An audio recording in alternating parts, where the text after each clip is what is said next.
रंगाचे काय दिसतायत आपल्याला, स्फटिक आहेत, बरोबर.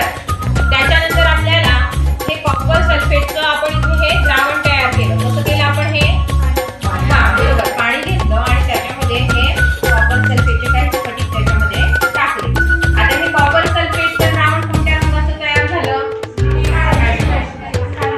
स्काय ब्लू, त्याला निळ्या रंगाचं द्रावण असं सुद्धा म्हणतात. तुम्हाला प्रयोग आहे, त्या प्रयोगामध्ये खाली प्रश्न विचारलेले आहेत, कॉपर सल्फेटच्या द्रावणाचा रंग कोणता, हे की नाही, असे असतात. हा जनरली कॉमन प्रश्न